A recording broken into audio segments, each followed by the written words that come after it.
lane Rengar, which can be so annoying to play against. But Lucian actually being the first ban, so they want to make sure Wei Xiao doesn't have his favorite AD carry, and want to try and maybe shut him down early with a possible AD carry pick as well.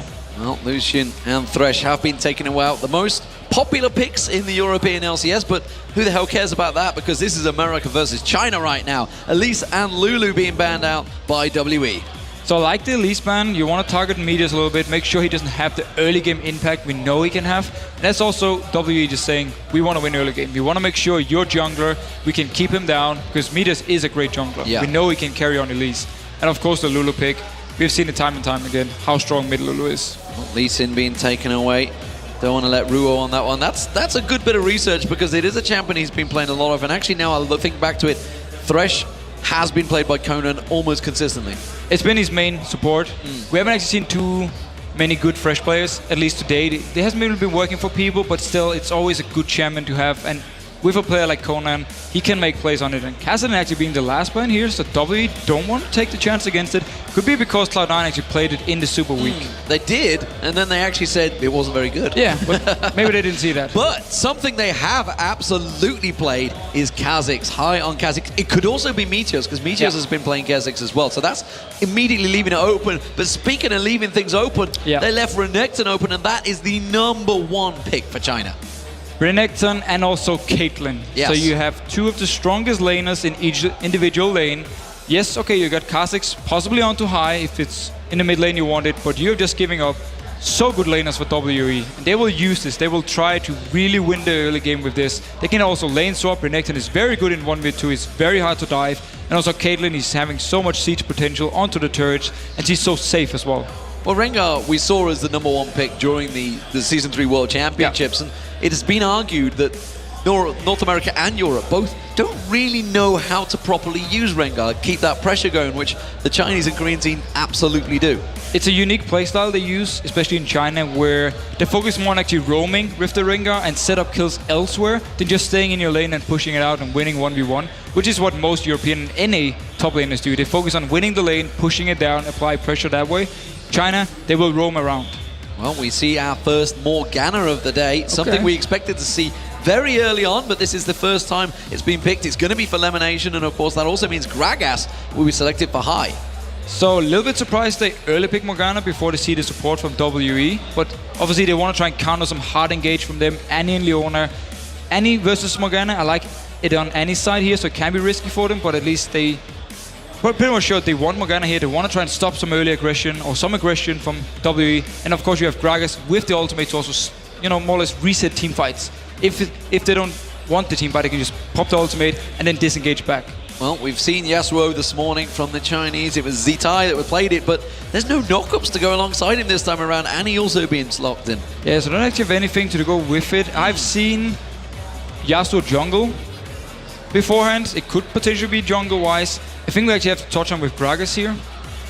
Okay, Shyvana got locked in, never mind. I was about to say it could have been top lane Gragas. Balls have been playing it in scrims, I know for a fact. And he's been liking it quite a lot, but it's going to be Shyvana top lane, of course. And then it's actually going to be Kha'Zix jungle for Meteors. We've seen it 2 times already today. Been working okay. Well, and then not really. Insect did pretty well with it. Insect did okay early game, but then when it got to team fights, he got caught out a lot of times. He couldn't really get the resets he wanted to, and actually ended up giving up a lot of kills. And also for Aeneas, it didn't work at all, the Kha'Zix jungle. And the Wukong was the final pick. Makes complete sense. It means it is going to be the knockup Yasuo in that mid lane. That is all he needs to pounce on. Definitely. It's all, you just want to go and engage with Wukong. Yasuo follows up and you dive towards the backline here. You have the Tibbers from Annie. You have Renekton obviously dashing in. And then you have Caitlyn, the most safe AD carry, to just stay in the back and more or less be herself. Try and survive for as long as possible while the rest of WE just piles onto the backline of Cloud9. Well, yeah. Very quick picks and bans, and this is actually something that Cloud9 always do. This is why I love watching them in North America, because they lock them champions in quick. They knew exactly what they wanted to do, and WE doing the same. No trolling from the teams. I love that. Edward, take note. Well, Cloud9, for a fact, I know they have an analyst who's doing a lot of work with the team when it comes to pick and bans. So they always have something prepared. This time around, they knew they wanted the Sivir, of course. They wanted the Morgana. They picked it early on. So they have this bot lane where if you land a binding, you can follow up with a boomerang blade from Sivir. It's a lot of damage early on. And then, of course, with Gragas, with the likes of Morgana to counter-engage. They can stop the fights if they don't want to fight them here when Wukong actually goes in and cyclones around them. And do not fear, ladies and gentlemen, it is Meteos in the jungle. I know a lot of people are fearful that he may have lost his mojo, his power, with those blonde highlights being removed from his hair, but it is still him. I did speak to him this morning. I can confirm it is still Meteos. It is still Meteos. That's good. He is going to be playing on Mecha Kha'Zix. We'll see how that works out for them. Who do we expect here? We saw, of course, earlier on, it was Mitch went with Apple Pie. Apple Pie. Froggen went with China. Looking at the picks, I will give it to WE. I really like the early game. Very strong lanes. They have Yasuo against Gragas. It's a good lane for Yasuo. We have Renekton top lane, who is very dominant. He will be able to pressure Shyvana a lot early game. And then, of course, you have Annie and Caitlyn bot. So much poke, so much damage you have early on. You can apply on to Cloud9. And it's going to rely a lot on Cloud9 now, doing very strong individual plays. And also Meteos on Kha'Zix. He can gank, he has quite some damage, but he doesn't bring too much. He doesn't bring any CC when he goes in, so it's hard for him to set something up early on, and that can be an issue for them. Well, we've seen a lot of jungle invades, a lot of switching around with lanes, but as of yet, it seems that it may well be a standard start for these two teams. We can see, of course, at the moment, Hai Talalai is down the bottom. There's, of course, one thing we have to highlight. When we look at the combos, we have more or less full physical damage lineup for WE. You have Renekton, you have Wukong, Yasuo, and Caitlyn. So if Cloud9 can get to late game, if they can start stacking up the armor, make sure they can avoid a lot of the damage of World Elite, we can have some very close team fights. So what do we make of this? They're going to go for a 2v1 mid lane combo. So they're going to try and shut down that Yasuo while we see Hai. He's going to go down that bottom and in that 2v1 combo. But it seems that WE may try and rotate on this one. Yeah, if they can actually spot them out, they will be able to go to mid if that's what they want to do. But Yasuo should be able to farm fairly well on the turret. And now actually elimination. Can he catch him? Nope. Dark Binding does not land. Conan holds the stun. And you see that Spell Thief's edge. Oh, they're going to go on towards Wei Xiao, forcing the flash very early on out of Wei Xiao. That's a good play from Cloud9. So the early body slam picked up by Hai here meant he could force away the flash. Very good play, and now they're actually moving to bot here, so they want to do standard lanes. No flash onto Wei Xiao. We could see possibly Meteos moving down early on, try an early gank, and then get Cloud9 ahead. But Ruo's going for the invade here, a late invade. I'm not too sure whether it's going to get countered out here. We can see Meteos, he's gone for the red buff himself. So we'll see whether Ruo's managed to steal himself a mark, whether Meteos was ready and waiting for this one. As it stands, he is taking his red buff and completely unaware of this one. No help from either jungler either, so they're all on their own. Mid lane is also getting a lot of aggression. Sukin being very aggressive on Hai early on. Of course, he took that body slam. We saw it, which means he's going to have to be very careful against a melee champion. And the thing to note, actually, Cloud9 didn't have any vision of Wukong going in towards the blue buff here. So we actually see Meteos going out there because he thinks it up. The only thing he knows is that, or he actually thought that Wukong started red buff because they have a ward at the enemy blue buff. They didn't see him there. So now he's coming in there. No blue buff. It means 3 early buffs to WE. Yeah, it means he's going to be in all sorts of trouble in that jungle. It's a good start for Ruo. Good counter play. And honestly, he's not in any position to deal with it either. You can see, unless he goes rushing for that blue buff in a counter, which is very, very dangerous style, don't expect him to go for that one. But also look here, starting items up in the top lane. Shyvana, Doran's shield have to play passive early on. Renekton, on the other hand, Doran's blade. He's just straight up. He wants to fight. He wants to push the lane down constantly. We could see Wukong moving up there later, trying to dive balls if they push him all the way down to the turret and he drops low. Bottom lane, we're also seeing the aggression. Wei Xiao and Conan pushing, pressuring up Sneaky and Lemonation with that Morgana. Something we expected to see a lot of Morgana this weekend. 4.3 is a big patch for Morgana. A lot of teams have been playing it in scrims, but as of yet, this is the first time we're seeing it. Yeah, and the trick you can do with Morgana and the Spell Thief edge that he's starting with is when you put down your W, like we see here actually, it procs really, really fast. Every half second, and it counts for his Spell Thief. So you get the gold, you also get the additional damage onto them, so you have a lot of poke in the lane with Morgana early on, and it's very, very strong. And the funny thing is, Korea and China, they don't like Morgana at all. Nope. They don't play it at all. It's only Europe and NA, so we'll see how much they can actually do with it. Dark Binding not landing, and they straight away turn that aggression back on towards Lemonation. So quick throwing out Dark Binding. And this is something they talked about. This is what they argue. The fact that Dark Binding can be dodged easily. It's an easy skill shot because it's slow moving. Yeah, but then again, you bring your ultimate when it gets to team fights. Laning wise, if you miss your Dark Binding, you are open for harass, but that's where the Spell Thief with your W now, when you put it on both people, you can actually get quite some good damage in. They might be going for a fight here. Meteor's coming around the side. He's going to try and go towards him. It's Conan they're focusing on so far. He jumps on towards Wei Zhao. Remember, Wei Zhao does not have that. Will he get him? No! Doesn't manage to get it. Wow! Boomerang Blade rattling through him.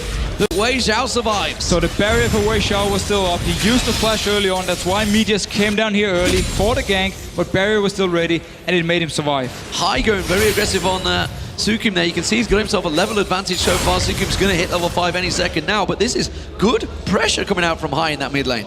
Hai's actually doing a very good job with this Gragas. He needs to be careful. He already used Body Slam. He already used Body Slam, has to flash out of it, and that's a bit of a mistake by Hai, just as I sing his praise.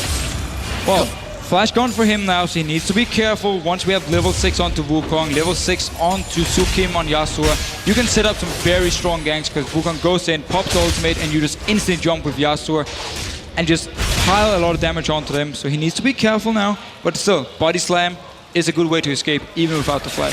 Now, Meteos is doing a great job considering he had his blue taken away from him. He's keeping up the farm. He's just a little bit behind Ruo, but you can see in levels, but you can see in terms of farm, he's kept up there. Elimination warding out that dragon, and again, going back towards the bottom lane. Both AD carries picking up the Vampiric Scepter. So both on Days System and Wei Zhao. Damage on Wei Zhao is not going to quite be enough. He doesn't have barrier or flash now, and he is very low in lane. They're going to fancy pushing this one. And Cloud9 have been doing a very good job of shutting him down early. First with the flash, forced away, and then Meteors with the first gank, and now good binding from Elimination, followed up by Sneaky's damage. Doing a very good job of trying to shut him down.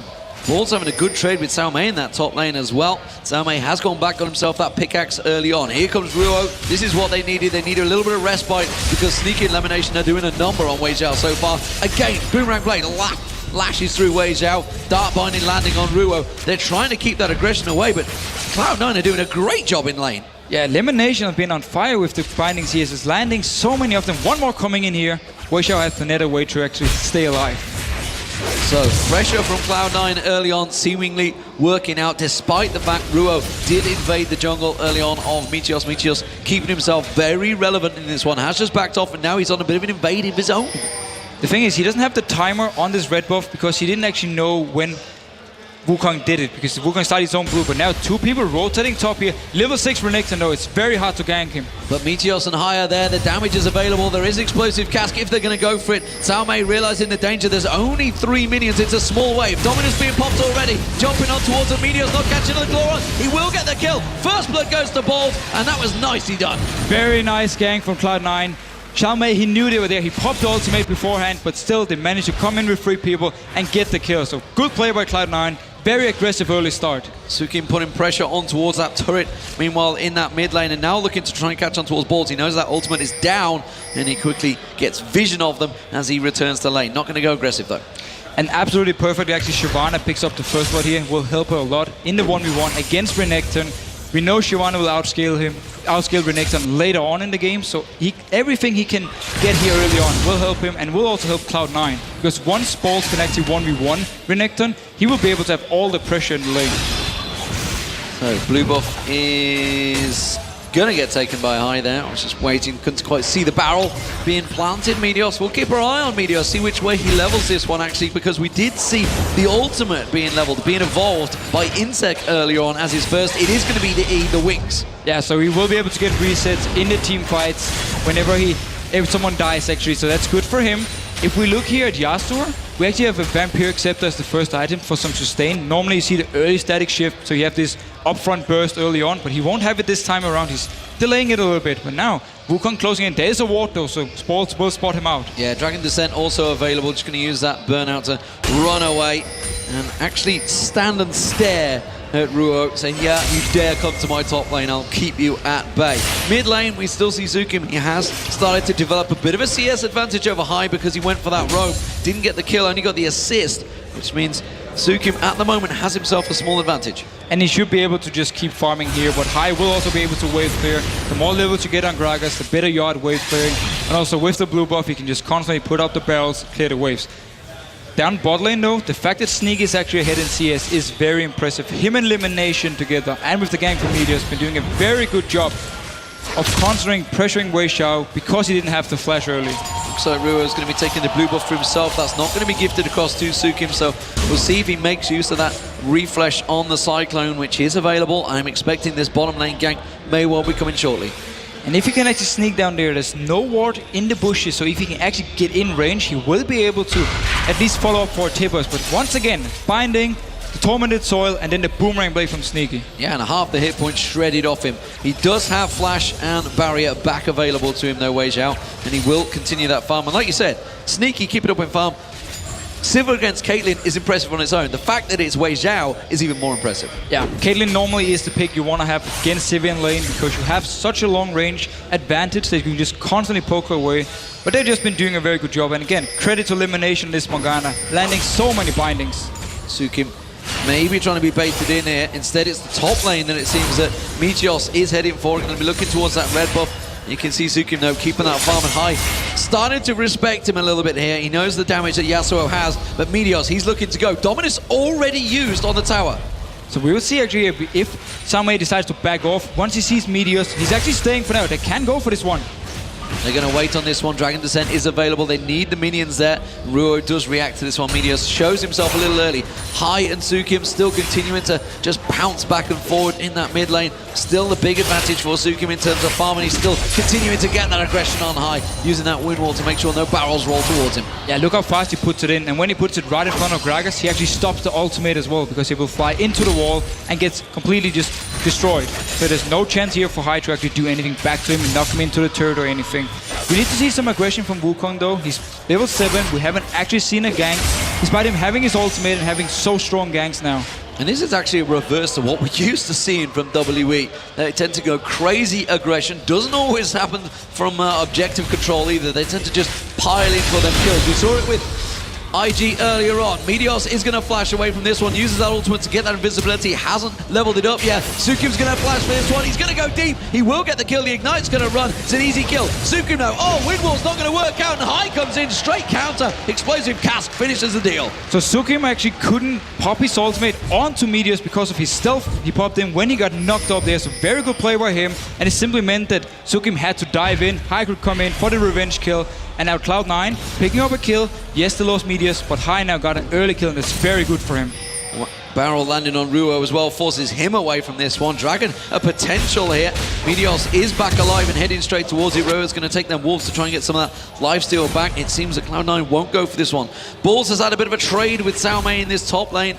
Cao Mei has just returned from Bayern, which is why he's been very healthy. Neither are making a move towards this Dragon, which is got Lemonation clearing the pink wards. As Elimination getting a little bit of vision control here for Cloud9. There's still 2 wards left though from WE, so they need to clear them out if they want to go for this Dragon. Otherwise, WE will be able to react, come in there, join the fight, and then it can be very scary against this very strong combo at the moment for WE with Wukong, of course, with Renekton, and also Yasuo, despite him actually needing a few items and delaying. Again, he's a little bit behind in items compared to normally when you see the early static shift. Cao Mei continuing to bully Balls in his top lane. Using Dominus against that Dragon Descent. Both are about to wear out, but Balls is sticking around here. This is dangerous, dangerous play against Cao Mei, who is fully stacked and ready to go. But look who's moving up here. Hai is coming up from base. They might want to try and bait Cao Mei to actually dive Balls, and then Hai is there, joins in, and picks up the kill onto him. He takes the bait, but is it too early? I think it is. Balls is going to go down, and now, well, Hai comes in, but I don't think he's got the damage. Explosive Cask on towards Cao Mei. Cao Mei is looking to get that slice and dice, waiting for the minions to come in. Hai has got him. He's got his number, but, well, Balls risked it a little too much. And now 2 members from Cloud9 were up in the top lane. It means WE can move towards this Dragon. Pink ward clears out the ward from Cloud9. The vision is now gone, except for the ward they just put into the Dragon Pit here, which should be a Dragon for WE, so they instantly react here. And the fact that Cloud9 lost Balls up in the top lane simply means WE wins out. Instant objective control, but Hai's still pushing that top lane turret, so they may try and gain something back from it. Not too sure he's got the minions to take it this time around. He will have the next wave if he wants to stick around, which he's going to do. And we see Meteos, he's covering off that mid lane, so he's keeping Sukim away from that mid turret. Meteos is doing really well in farming as well. Now with some solo XP, very good for him actually. He's going aggressive here. Well, he's going to go aggressive. Has he got enough? I'm not too sure. Sukim does keep him at bay, and you can see Meteos had to put a lot into it. He actually counters Kha'Zix fairly hard. Of course, that force, I think it's called, is it the force of the wind or whatever the hell it is that builds up, just counters him quite hard. And now, Hai moving actually back to mid lane. He took the top turret with the minions here, so very good move from him after getting the kill onto Renekton. Smart by him. They did lose the dragon, however, but they are 500 gold ahead in this early game. And we talked about how strong WE are early on, so it's very good to see Cloud9 actually doing so well. And with this Morgana pick, when we get to team fights, if we can get some very good black shields from elimination, making sure that a key target is not getting locked up or CC'd, Cloud9 might be able to turn it around and actually win the fights. Quick win wall from Sukim, dashes away from that one. Not letting High anywhere near him. This bottom lane, we haven't seen a great deal of it for a while, and actually has gone fairly quiet. Despite the early pressure elimination was putting down, it's still kept fairly even between the two. Very even, and that's just fine for Cloud9 because Sivir, you just want to get the early farm here against this Caitlyn. So very good, and going aggressive again. Wei Xiao caught out, he's going down. Finally, they managed to get the kill on it. It's Elimination that actually picks it up with the Tormented Soil. Irony. But once again, the bot lane from Cloud9 are doing everything correct against Wei Xiao here. They punish him every single time, and now they even got a kill. Yes, onto elimination, but it's still a kill. But in terms of difference between the two, I feel his gold must be quite considerably high. Yesterday, he's got almost 1,000 gold more because he got that Spell Thief's Edge early on. He's been keeping that pressure on. We see that Conan has picked it up, but he's very late in doing so. So he's not really going to benefit too much from it. Actually, if I recall correctly, Conan started with the Spell Thief, but it's a lot easier for Morgana to get the stacks down because you just put down your Tormented Soil early, where Annie actually has to either use a spell or auto tag onto you to proc it. Yeah, just looking at the difference between the two, it's almost 200 plus more gold that Elimination's picked up with that Spell Thief. So of course, he upgraded it as well, which is a 500 gold investment, which kind of levels itself out, actually. And we actually need to see if Elimination wants to keep it or if she's going to sell it after the laning phase, upgrading to or buy a talisman instead, which benefits the team more with the utility, with the move speed, and also really helps him on Morgana. We need to see what he's doing with the item later. Pressure on this mid lane turret, all of Cloud9 rotating in there. They're going to try and take it down as quick as possible. Meteor's tanking it out. Doesn't fancy it when 3 members of WE show up. We also see that Sao Mei is making his way down here. That's actually leaving Balls to just free farm in the top lane. And for Balls, it's just a matter of time before he hits the point where he can kill Renekton. And WE didn't know this, so that's why they possibly could try and set something up here. They have a very good combo for fighting in the mid game. Very strong engage, a lot of CC and also a lot of damage. And of course Renekton, he's the best bruiser you can get in the mid game. So if they can set something up around the dragon or in the mid lane here, it would be very good for them. This is very steady play from both these teams, and honestly, I feel it kind of falls into Cloud9's favor. I think they're finding themselves their feet here, feeling a little bit confident. We see the Zhonya's Hourglass now completed by High. Meanwhile, Static Chief only just been completed for Suki. And that's the thing we have to remember. We talked about it back at level 1, how the WE lineup is full physical except for Annie. This simply means for Cloud9, as long as they can stack armor, the later they go into the game, the harder it is for WE to actually kill them. And that's also why we see the very early Zhonya's here, also to stop some of the damage from Yasuo if he should jump onto High. That wind wall, we saw how effective it was earlier on in day 4 Invictus Gaming. Z-Type doing wonders with it, keeping... Actually was a Gragas at bay, it was a Peke's Gragas, and he's doing exactly the same thing. Dark Binding was blocked as well as the barrel. And we see Meteors, he involved his ulti now as the second thing, so you want to take less damage when he pops it. And Cloud9, they just want to pressure this mid turret and they want to get it down. Sukim, aggressive defensive work there. Up against 3 members of Cloud9, they weren't quite expecting that, I feel. And High, little mana left. I feel may well back away from this one. The rest of Cloud9, we do see Meteors trying to rotate around the side. May well look to go for a gank. And if they can actually move up here with the minion wave, kill the turret, and then start the fight, it's very good for them. And we actually see Balls closing in here, attempting to go in behind maybe. Cyclone Flash, but it's not going to work out too well for them. Lemination's going to pop that ultimate. Will he go down in time? No, he does proc off just in time. Gets the Dark Binding on towards Ruo. Reset comes in for Meteos, but it's going to be WE that follow through. Explosive Cask, forcing it Sneaky to be defensive. Balls trying to go aggressive on towards Wei Xiao. Wei Xiao taken so low. Balls is going huge right now. All over them. Suki managed to get taken down. He does get the knockup, but they have no follow through. There's going to be Sneaky doing all the damage from the backside. Balls still alive. Sneaky gets dived on. Sao Mei gets 1. Cannot get the second. High pops the Zhonya's Hourglass just at the critical time. And I believe it was a 3-for-1. And such a risky engage by WE. Wukong pops his ultimate and then he flashes in. And it simply means they collapse onto elimination. The support used Yasuo ultimate, Wukong ultimate, onto elimination. The rest of Cloud9 is there and turns the fight around. Meteors, he gets the reset he wants and he can then continue going on. and also high, he managed to actually get out on very low HP, simply meaning the fight goes in favor here. Look here, they engage. Pops the ultimate from Wukong, flashes in then, and then they jump onto elimination. Tibbers on him, Yasuo ultimate is on him. He didn't even die in the first place. He actually go back in and kill him. Means there's a reset for Meteors. And meanwhile, Balls, he's just gonna come in here from the side, join in, straight 1v1ing Wei Xiao and just killing him instantly. The rest of Cloud9 can then come in here from behind. Only 2 members left, and the damage from Renekton is not high enough to actually do more than just pick up a kill here, then die. And I feel if Meteors had come in just a split second earlier, you saw him jump and he didn't get involved, so he didn't get that reset on the jump. He may well have been able to jump on Sukim as well. Instead, still works out very well for Cloud9. They're starting out the Dragon. WE moving into position to try and counter. This is what we talked about as well in the pregame at the analyst desk, how WE, once they don't win the laning phase, they have a hard time actually deciding what to do. They just gave up a free Dragon as well to Cloud9 here, and the team fight again. They engage very questionable onto elimination, pile all the damage onto the support, and didn't even kill him in the first place. So very risky play by them, very questionable play, and it could be actually the issue for WE. They don't know exactly what to do when they don't win early. Actually what we saw Fnatic doing earlier on today as well, piling on towards that support, not really focusing on the right targets as it is WE. They're going to chase. This is what we've seen them do. You talked about it. Once they lose that aggression, they'll actually counter it with more aggression. Yeah. They'll go full on aggression. And sometimes they'll just go on a heavy tilt. They want to fight, they want to engage onto you. Cloud9 with great wave here, with the Gragas, with the Sivir, making it very hard for them, even though there are 5 members to actually push up the wave to even get to the turret. They couldn't. There's always the risk of Morgana popping ultimate, hitting a binding onto you, and then the rest of Cloud9 just piles onto you. Look at the combo here for them.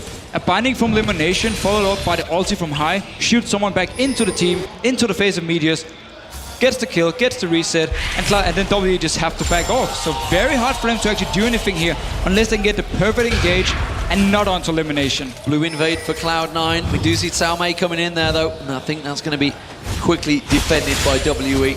It will be given across. Will Ruo take this one? He has taken the last few, so I'm expecting he wants to. Oh, Boomerang Blade does come out and lands nicely on towards Ruo. They don't get that blue buff. But again, all this pressure being forced from Cloud9 does buy Balls more time on that top lane. In terms of farming, it's almost caught up with Cao Mei.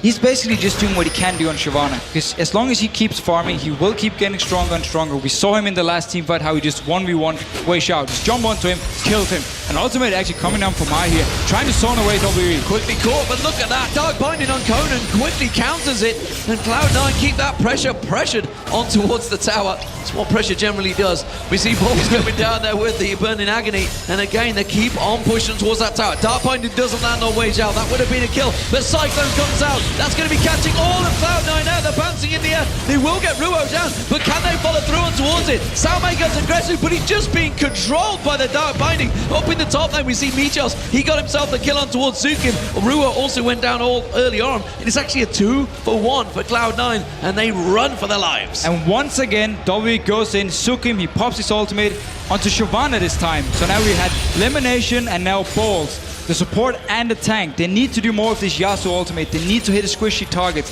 Renekton, he's always going in to the backline. He's tanking everything and doing a very good job. They might be able to get this turret here because Wei Xiao double buff and very healthy. Yeah, Wei Xiao has been fairly quiet so far in this game. And if he'd have been caught out, I feel he would have been the focus target. But instead, it was WE that went aggressive. And this time it worked out for them. They got an objective off the back of it. They got an objective. They still lost 2 members for it. So technically they lost the fight, but due to the fact that Caitlyn was more healthy and due to Renekton being healthy, they could actually push down afterwards, getting objective. So in the end they got more gold from it, but still the team fights have been pressurable for them, and that's one thing Cloud9 have been doing well. And of course then he actually tried to engage, instant binding onto her, stopped the engage, and then Wukong has to go in, even though he's on 50%, and go towards Cloud9, and just have to try and pile in for WE side. So Cloud9 get themselves in and ward out. Check out that Baron. You can see how worried Lemonation was about being caught out going in towards that bush. As it stands, he is safe. So everybody backing off, everybody buying. A lot of items coming out here. How do we gauge this one? It's 10-5 in kills, and Cloud9 do have themselves that 5,000 gold advantage. Yeah, we need to see when Yasuo actually picks up the Infinity Edge, how much damage he can put down once he gets to the right target, because Static Shift, Infinity Edge is the two key items onto Yasuo. It's where he hits his power spike with having a lot of damage. Meanwhile, Wukong, we have been brutalizing, we have the Elder Lizard for damage, and he's now going towards tank. I like that route. He can even go Black Cleaver, shred a lot of armor with his ultimate, because every time it actually deals damage, you apply a stack. And with Renekton, with Yasuo, with Caitlyn, armor shred is very, very important. We need to see Last Whispers from them, Black Cleaver again, because Cloud9, they're just going to stack armor.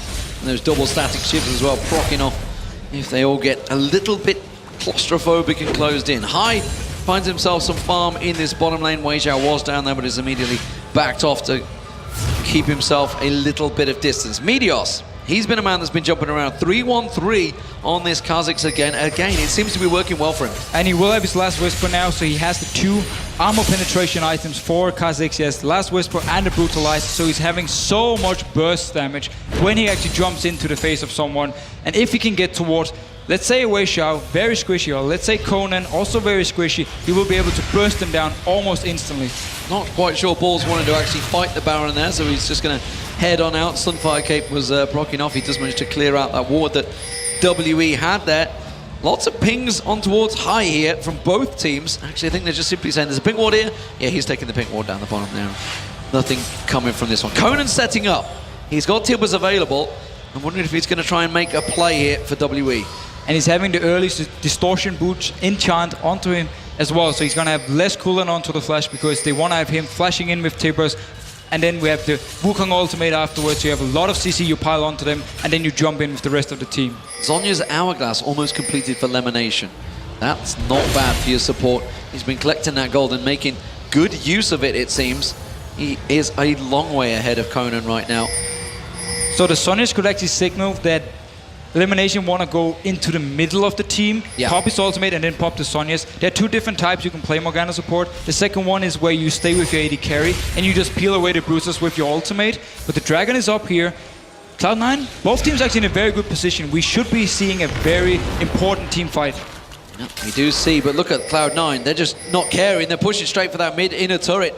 And, well, WE are responding, but Cloud9 have got a great tactical advantage. They're going to take this turret before they get near. A very good move. They simply noticed WE being on the wrong side of the blue buff, so they could just rotate up the mid lane here. They already had killed the first turret. Smart move by Cloud9, getting a turret, and the Dragon is still up. And that just completely buys them time. Oh, they're jumping on Wei Xiao. Meteor's going a bit deep there. Has to pop that ultimate to go quickly evacuate. Cyclone catches 3 members. Elimination just managed to pop that ultimate, and they catch down on towards one. They get a second. They jump towards Sao Mei. They get the reset. They jump in again. And would you believe it's an ace for Cloud9? My God, that just turned that fight on its head.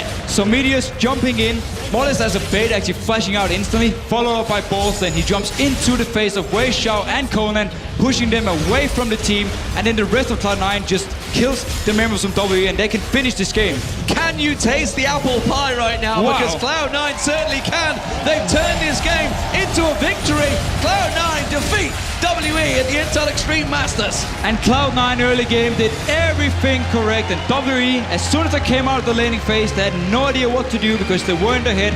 Questionable team fights, and Cloud9, well played. They just punished everything, and Crepo with the predictions.